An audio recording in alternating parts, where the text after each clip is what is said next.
Hello दोस्तों, नमस्कार। RJ Hindi कहानी में आपका बहुत बहुत स्वागत है। दोस्तों, कहानी का पूरा आनंद लेने के लिए वीडियो को लास्ट तक देखें। अगर कहानी पसंद आए तो कृपया चैनल को जरूर सब्सक्राइब करें और वीडियो को लाइक करें। तो दोस्तों चलिए शुरू करते हैं। वो एक छोटा सा रेस्टोरेंट था, बमुश्किल 10-12 टेबलों वाला। सभी टेबलें दो पंक्ति में रखी गई थी।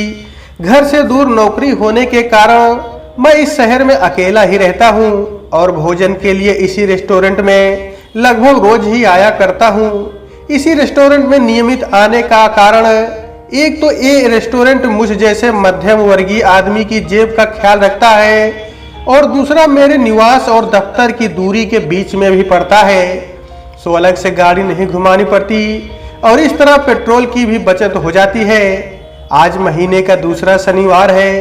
इस दिन दफ्तर 3 बजे ही छूट जाता है, इसलिए मैं बिना कुछ खाए ही अपने कमरे पर लौट जाता हूँ। परंतु आज सुबह जी कुछ ठीक नहीं था तो भूखा ही दफ्तर चला गया था और अब बेवक्त कुछ खाने इस रेस्टोरेंट में चला आया था। मैंने रेस्टोरेंट के भीतर घुसते ही बैठने की जगह तलाशने हेतु सभी टेबलों पर नजर दौड़ाई।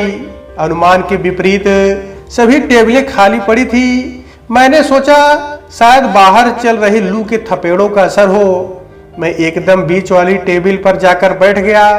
मुझे देखते ही वेटर आया, नमस्ते की।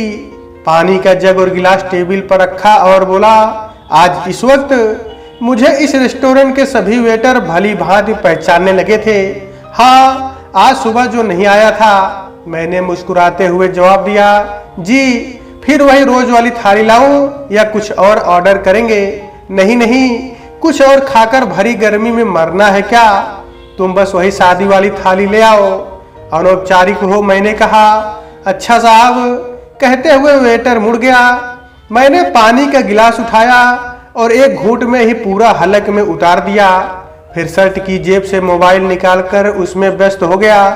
कुछ ही क्षण गुजरे होंगे जब उस जोड़े ने धीरे धीरे चलते हुए भीतर प्रवेश किया और कुछ कदम चलकर रुक गए। वे अपनी पसंद व सहूलियत के हिसाब से सुरक्षित जगह तलाशने के लिए नजरें घुमा रहे थे। पुरुष की दृष्टि छत की ओर गई, जहां सिर्फ 2 ही पंखे लटके हुए थे। एक के नीचे मैं बैठा हुआ था, अतः वे मेरी बगल वाली टेबल की पंक्ति में मेरी बगल की एक टेबल पर दूसरे पंखे के नीचे बैठ गए।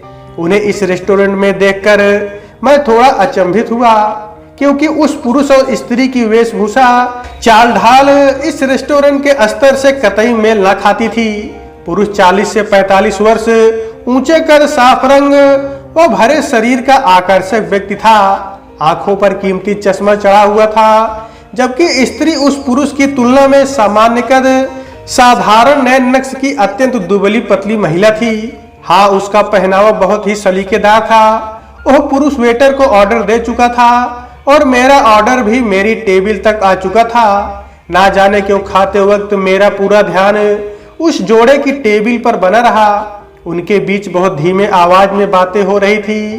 पुरुष पता नहीं क्या कहता कि वह स्त्री शर्माकर नजरें झुका लेती, फिर मुस्कुराकर उसकी बात का उत्तर देती। मैं समझने का प्रयास कर रहा था कि क्या वे स्त्री पुरुष पति पत्नी ही हैं या फिर। उम्र को देखूं तो लगता नहीं मैं कुछ ज्यादा ही सोच रहा हूँ, परंतु उनकी बातें करने का अंदाज, अदाएं, न युगलों से हंसना शर्माना मेरी धारणा को पुख्ता कर रहे थे। इस सब के बीच मेरे हाथ और मुंह यंत्रवत अपना काम कर रहे थे, पर मस्तिष्क उस गुत्थी को समझने की उधेड़बुन में ही लगा रहा। तभी मुख्य द्वार से एक महिला ने प्रवेश किया और वहीं रुक गई। उसका चेहरा दुपट्टे से पूरा ढका हुआ था। आंखों पर सुनहरी फ्रेम वाला चश्मा लगा था। वह लाल और हरे रंग की सिल्क की कीमती साड़ी पहने हुई थी। पैरों में हाई हील की सैंडलें थी। उसके गोरे सोने की 2-2 चूड़ियों भरे हाथ ही दिखाई दे रहे थे, जिसे सहज ही अनुमान लगता था कि वह एक संपन्न और संभ्रांत परिवार से है। उसकी आंखें भी शायद बैठने के लिए उचित स्थान खोज रही थी। चश्मे के पीछे छिपी आंखों से मैं यही अनुमान लगा पाया था। वह मेरी वाली पंक्ति में सबसे अंतिम वाली टेबल पर बैठ गई और बैठने के साथ अपने हैंडबैग की चेन खोलकर कुछ ढूंढने लगी। कुछ ही क्षणों में उसका हाथ मोबाइल के साथ बैग से बाहर आया था। वेटर टेबल पर पानी से भरा एक जग और गिलास रख चुका था और ऑर्डर की प्रतीक्षा में वहीं खड़ा था। मैडम, क्या ऑर्डर करेंगी आप? जैसा कि मैंने पूर्व में ही कहा था, रेस्टोरेंट का वो हॉल छोटा ही था, इसलिए वेटर की आवाज स्पष्ट मेरे कानों तक आ रही थी। महिला ने वेटर से कुछ कहा। जवाब में वेटर जी मैडम कहकर चला गया। महिला को मैं सुन नहीं पाया क्योंकि उसका चेहरा अभी भी दुपट्टे से बंधा था, जिसके कारण शब्द वेटर के पास से ही वापस लौट गए। उस महिला की उंगलियां और ध्यान अब मोबाइल पर ही केंद्रित हो गए। अब जो दृश्य मेरे सामने था वो खासा चौंकाने वाला था। वो अपने हाथ चेहरे के सामने ले आई थी और मोबाइल की दिशा मेरी बगल वाली पंक्ति में बैठे जोड़े की ओर कर दी। मैं पक्के तौर पर कह सकता हूं कि वो उस जोड़े का वीडियो बना रही थी। ऐसा उसकी गतिविधि देखकर स्पष्ट पता चल रहा था। हैरत की बात थी कि मेरे बगल वाले जोड़े को उस महिला की इस हरकत का जरा भी एहसास नहीं था। वे दोनों अपनी बातों में ही तन्मय थे। कोई 2-3 मिनट का वीडियो बना चुकने के बाद उस महिला ने मोबाइल वापस हैंडबैग के सुपुर्द कर दिया और उठ खड़ी हुई। मुझे लगा शायद वो बाहर लौट जाएगी, पर नहीं, वो तो धीरे धीरे इधर ही चली आ रही थी। अब वो उस जोड़े की टेबल पर आकर रुक गई। अपनी टेबल के पास इस महिला को खड़ा देखकर दोनों का ध्यान भंग हुआ। कुछ क्षण आश्चर्य और अजनबियत के भाव भरे। मैं भी बहुत हैरान था। खाते खाते मेरे हाथ रुक गए। मेरे भीतर का मानव स्वभाव उन अजनबियों की दुनिया में झांकने को बेताब हो गया था, जानते हुए भी कि ये अभद्रता है। मैंने अपनी दृष्टि बगल की टेबल पर जमा दी। तुम यहाँ? पुरुष की आवाज अटक अटक कर 2 शब्द ही बोल पाई, जिसका अर्थ था कि वो उस महिला को चेहरा ढका होने के बावजूद भी पहचान गया था। हाँ, घर पर अकेले बोर हो रही थी, सोचा तुम्हारे साथ ही लंच कर लूं। थोड़ा सरकिए ना, उसने कहते हुए पुरुष को सरकने का इशारा किया। टेबल एकदम बराबरी पर होने से मैं उनको स्पष्ट सुन पा रहा था। उस जोड़े के चेहरे पर हवाइयां उड़ी हुई थी। दोनों ही बेहद डरे हुए दिख रहे थे। उनके विषय में जानने की मेरी उत्सुकता बहुत बढ़ चुकी थी। पुरुष दीवार की ओर सरक गया और वह महिला उसके बगल में इत्मीनान से बैठ गई। कुछ पल गहरी खामोशी पसरी रही। जितनी सहज वो महिला नजर आ रही थी, उतना ही असहज वो जोड़ा था। जोड़े वाली महिला की तो आंखें ही ऊपर नहीं उठ रही थी। अब चूंकि दोनों महिलाएं एक साथ बैठी हैं और दोनों ही मेरे लिए अजनबी है, उनके बीच का रिश्ता भी मेरी समझ से परे है। सो अब मैं जो कुछ भी आगे उनके विषय में कहूंगा, पहले वाली और दूसरी वाली महिला कह के कहूंगा। पहले यानी जो पुरुष के साथ पहले आई, और दूसरी यानी जो आई तो बाद में और अकेली थी। दूसरी महिला ने धीरे से अपने चेहरे पर बंधे दुपट्टे को खोला, चश्मा उतारा और दोनों वस्तुओं को मेज पर एक ओर रख दिया। वास्तव में वह बहुत गौरवर्ण, सुंदर और अति आकर्षक महिला थी। उस पर नजर पड़ने के बाद चाहकर भी कोई तुरंत अपनी दृष्टि नहीं हटा सकता था। उसने मांग में सलीके से सिंदूर भरा हुआ था। माथे पर साड़ी से मैच करती बिंदी लगी हुई थी।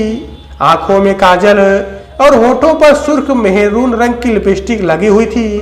यानी वह विवाहिता थी और जिस अधिकार और विश्वास से पुरुष के बगल में जाकर बैठ गई थी, उससे तो मेरी बुद्धि मुझसे यही कहती थी कि उसका सिंदूर उसके बगल में बैठा पुरुष ही था। सहसा अंतर्मन से आवाज उठी, तू इतने यकीन से कैसे कह सकता है? ये भी तो हो सकता है वह पुरुष की बहन या करीबी रिश्तेदार हो। खैर, दूसरी महिला के चेहरे से दुपट्टा हटाने का कोई नया भाव उस जोड़े के चेहरे पर नहीं आया। अर्थात उस जोड़े ने महिला के चेहरा ढके होने के बाद भी पहचानने में कोई भूल नहीं की थी। वेटर कब का उनकी टेबल पर ऑर्डर रखकर जा चुका था, लेकिन किसी ने भी अपने हाथ प्लेट्स की ओर नहीं बढ़ाए थे। तीनों के बीच सन्नाटा पसरा हुआ था। अंततः दूसरी महिला ने ही खामोशी तोड़ते हुए कहा, अरे बैठे क्यों हैं आप दोनों? लो भाई, सब ठंडा हो रहा है। वे दोनों दूसरी महिला के प्रवेश से अभी तक सहज नहीं हो पाए थे। दोनों के चेहरों पर अभी भी हवाइयां उड़ी हुई थी। उन्होंने खाना तो दूर, प्लेट्स की ओर हाथ तक नहीं बढ़ाए थे। मेरा कौतूहल उनके विषय में और अधिक जानने को बढ़ता ही जा रहा था। सोच रहा था जो पुरुष के साथ पहले आकर बैठी वह उसकी पत्नी थी या जो बाद में आई ओह। यदि बाद वाली पत्नी है तो वह इतने शांत भाव से मुस्कुराते हुए उन्हें खाने को कैसे कह सकती है, क्योंकि जहां तक मेरी समझ कहती है एक पत्नी किसी दूसरी औरत के साथ अपने पति को एक पल भी बर्दाश्त नहीं कर सकती, जबकि वो एकदम सामान्य दिख रही है। खैर मैंने भी ठान लिया कि वहां तब तक रुकूंगा जब तक इस रहस्य से पर्दा नहीं उठा लूंगा। पहले वाली महिला अभी भी मूर्ति बनी हुई थी, शायद अपनी सफाई में कुछ बोलने के लिए शब्द खोज रही थी पर सफल नहीं हो पा रही थी। पुरुष दूसरी वाली महिला से पूछ रहा था, तुम क्या खाओगी? आवाज ऐसी थी जैसे किसी ने कसकर गला पकड़ लिया हो और कह रहा हो, दम हो तो अब बोलकर दिखाओ, कुछ भी मंगा लीजिए। दूसरी ने कहा। पुरुष ने सारी शक्ति इकट्ठी की और वेटर को आवाज लगाई, जी सर, एक प्लेट इडली सांभर ले आओ। अर्थात वो उस महिला की पसंद बहुत अच्छी तरह जानता था। महिला ने भी कोई विरोध या अरुचि उस ऑर्डर को लेकर प्रकट नहीं की थी। पहले वाला ऑर्डर ज्यों का त्यों पड़ा हुआ था। अब शायद वे नए ऑर्डर की प्रतीक्षा कर रहे थे, या हो सकता है दूसरी महिला को अकेले छोड़कर खाने का साहस नहीं कर पा रहे हो। जो भी हो, शिष्टाचार भी यही कहता है। दूसरी महिला के होंठ हिले, यानी वह कुछ कहने जा रही थी।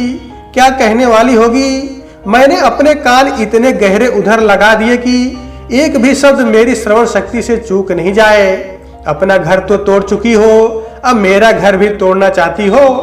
बात बहुत तीखी थी, परंतु दूसरी महिला ने इतने इत्मीनान से मुस्कुराते हुए कही जैसे बहुत ही सामान्य हास परिहास कर रही हो। जैसा आप समझ रही हैं वैसा कुछ भी नहीं है, मुझे आपके पति ने ही बुलाया था। बहुत मुश्किल से वो पहले वाली महिला ने कहा। पति का चेहरा गुस्से से लाल हो गया था या शर्म से, ठीक से नहीं कह सकता। हाँ, उसके चेहरे के भाव बदल गए थे, यानी पति उस सामान्य शक्ल सूरत वाली महिला के लिए अपनी बेपनाह खूबसूरत पत्नी से छल कर रहा था। मुझे लगा मैं इवनिंग शो देख रहा हूँ और वो भी मुफ्त में हूँ। कल मेरे पति कहेंगे मेरे साथ सो जाओ तो सो जाओगी उनके साथ। दूसरी महिला ने बहुत आराम से कहा। सुनकर पुरुष अपना नियंत्रण खो बैठा। तेज परंतु घबराए से स्वर में बोला, बस बहुत हो गया। प्रेमिका की आंखों से आंसू की बूंदें गाल से बहते हुए टेबल पर टपक गई थी। उसने शर्म और अपमान से चेहरा पूरा झुका लिया था।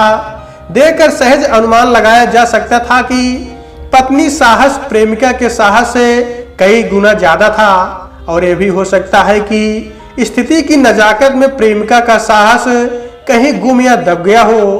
दोनों के साहस की तुलना करने का कारण था कि आज भी सामान्य महिला किसी पर पुरुष के साथ अकेले रेस्टोरेंट या लॉन्ग ड्राइव पर जाने का साहस चाहकर भी नहीं जुटा पाती। जो जुटा पाती है मेरी नजर में वे समाज की कुंठित सोच को चुनौती देती हैं, इसलिए साहसी है। अर्थात अपने अपने स्तर पर दोनों महिलाएं साहसी थी। ये अलग बात है कि इस वक्त एक कमजोर पड़ गई थी। वैसे भी तुम कहाँ और मैं कहाँ, पत्नी अपनी रौ में बोले जा रही थी। पति की ओर उसने ध्यान नहीं दिया। कोई उसकी आवाज भी सुन रहा है, इसकी भी शायद उसे कोई परवाह नहीं थी। तभी वो बेझिझक खुलकर अपनी बात कहे जा रही थी। कुछ भी तो नहीं है तुम में ऐसा कि मेरे पति तुम्हारे लिए मुझे छोड़ देंगे। बहुत प्यार करते हैं ये मुझसे और अपने बच्चों से। मेरी एक मांग पर पल के बिछा देते हैं। तुम सिर्फ टाइम पास हो उनका। यकीन ना हो तो मेरे सामने पूछो। यदि ये कहेंगे कि मैं तुम दोनों को छोड़कर यहाँ से चली जाऊं तो मैं सच्ची चली जाऊंगी। क्या मैं जाऊं? पति की ओर चेहरा घुमाकर उसने पूछा। पति ने कोई जवाब नहीं दिया, अलबत्ता गर्दन झुका ली। पत्नी का ऑर्डर भी टेबल पर लग चुका था। उसने प्लेट अपनी ओर सरकाते हुए दोनों को कहा, चलिए शुरू करिए अब। मेरी वजह से आपका मजा और ऑर्डर दोनों बेमजा हो गए। दोनों ने धीरे से प्लेट की ओर अपने हाथ बढ़ा दिए। इस समय वे दोनों मुझे कठपुतली की तरह लग रहे थे, जिसकी डोर पत्नी के हाथ में थी और जिधर का धागा खींचती उधर की कठपुतली हरकत में आ जाती। मैं अपना भोजन पूर्ण कर चुका था, परंतु अब क्या होगा ये जानने की जिज्ञासा ने मुझे उठने से रोक दिया। परंतु खाली भी तो बहुत देर नहीं रुका जा सकता था। सो मैंने अपने लिए 1 कप कॉफी ऑर्डर कर दी। तीनों खामोशी के साथ हर कौर मुंह तक ले जा रहे थे। जो कुछ अभी घटा उसके बाद एक खामोशी आने वाले किसी बड़े तूफान की ओर इशारा कर रहे थे। सहसा अधूरी प्लेट छोड़ प्रेमिका उठ खड़ी हुई। अब मैं चलती हूँ। अरे ऐसे कैसे जा सकती हो, तुम्हारा बिल कौन भरेगा? पत्नी ने बहुत ही सहजता से कहा। जितना पत्नी को देख सुन रहा था उससे यही समझा कि वह बहुत ही शातिर बुद्धि की महिला है, जो इतने बड़े तूफान में भी पुरजोर अपने अधिकार का प्रयोग तो कर रही थी, परंतु संयम बिल्कुल नहीं खोया था। प्रेमिका के चेहरे पर एक साथ कई रंग आए और चले गए। वो इस हद तक भी अपमानित हो सकती है, उसने कतई ऐसा नहीं सोचा होगा। उसने झटके से पर्स खोला और उसकी ओर एक नोट बढ़ा दिया। मुझे क्यों दे रही हो? ना मैं वेटर हूँ और ना इस होटल की मालकिन। कहते हुए उसने वेटर को आवाज लगाई। जी मैडम, कुछ स्वीट डिश लाऊं? उसने अपनी ड्यूटी का निर्वहन किया। नहीं, बहुत मीठा हो गया आज, बस बिल ले आओ। और हाँ, बिल अलग अलग लाइएगा, मेरा और साहब का इकट्ठा और इन मैडम का अकेला। वेटर की आंखें आश्चर्य से फैल गई, पर वो जानता था उसे इसका कारण जानने और पूछने का अधिकार नहीं। अतः वह बिल लेने चला गया। पति और प्रेमिका दोनों की स्थिति बहुत ही विचित्र हो गई थी। मैंने अपने जीवन में एक पुरुष को अब से पहले कभी इतना लाचार नहीं देखा था। वेटर 2 बिल बुक लेकर आया और सौंफ शक्कर की ट्रे के साथ टेबल पर रख दिया। पत्नी ने दोनों बिल बुक खोलकर सरसरी निगाह से देखी और एक बिल बुक पति की ओर तो दूसरी पहले वाली महिला की ओर बढ़ा दी। पत्नी के अधिकार का यह सर्वोत्तम उदाहरण जान पड़ा मुझे। पति को पत्नी की यह हरकत बेहद नागवार गुजरी। उसने पर्स खोला और वेटर को बिल राशि भुगतान कर दी। उसकी प्रेमिका भी बिल राशि का भुगतान कर चुकी थी, पर उठकर जाने का साहस नहीं कर पा रही थी। सहसा पत्नी ने पति की ओर देखते हुए कहा, चलिए अब चलते हैं। पति बिना किसी विरोध के उठ गया। वो अपने सारे हथियार बहुत पहले ही फेंक चुका था। फिर जैसे ही पत्नी ने कहा, आप चलिए मैं आती हूँ, तो पति ऊपर से नीचे तक कांप गया। पता नहीं अब क्या करेगी ये। वो तुरंत घबराते हुए बोला, हम साथ चलते हैं। क्या हम साथ आए थे? पति के पास कोई जवाब नहीं था, एक और अप्रत्याशित कटाक्ष का। वो चुपचाप बाहर चला गया। पत्नी ने पति के रेस्टोरेंट से बाहर निकलने तक प्रतीक्षा की। प्रेमिका की हालत डर और घबराहट से बद से बदतर होता जा रहा था। मुझे कमजोर समझने की भूल मत करना और ना ये समझना कि मेरे और इनके बीच प्यार नहीं है। तुम इनके लिए स्त्री शरीर से ज्यादा कुछ नहीं हो। पति होने से पहले वे एक पुरुष है जो सहज ही किसी भी महिला की ओर आकर्षित हो जाता है। तुम सिर्फ एक भटकन हो, खिलौना हो। अंत में वह मेरे पास ही आएंगे। ये तुमने अभी कुछ देर पहले देख भी लिया। इसलिए अब तुम दोबारा मेरे पति पर डोरे डालने की कोशिश ना करना। हाँ, मैं बताना भूल गई, मैंने तुम्हारे और पति के साथ बैठे रहने का वीडियो बना लिया है। अगर तुमने कोई हिमाकत की तो उसे तुम्हारे परिवार को भेजने में जरा देर ना होगी मुझे। ये तुम्हें और मेरे पति के लिए आखिरी चेतावनी है। उन्हें तो मैं घर जाकर बताती हूँ। पूरे रेस्टोरेंट में पत्नी की आवाज गूंज गई। कोई कुछ समझ पाता इसके पहले ही वो साक्षात दुर्गा अवतार पत्नी दंदनाती हुई रेस्टोरेंट से बाहर निकल गई। मैं भी उठ खड़ा हुआ था। इस रेस्टोरेंट में अब और बैठे रहने की वजह जो चली गई थी। तो दोस्तों, आज के वीडियो में बस इतना ही। कहानी आपको कैसी लगी कमेंट बॉक्स में जरूर बताइएगा। अगर कहानी पसंद आई है तो कृपया चैनल को जरूर सब्सक्राइब करें और वीडियो को लाइक करें। तो दोस्तों, आपसे फिर मिलते हैं अगले वीडियो में। तब तक के लिए नमस्कार।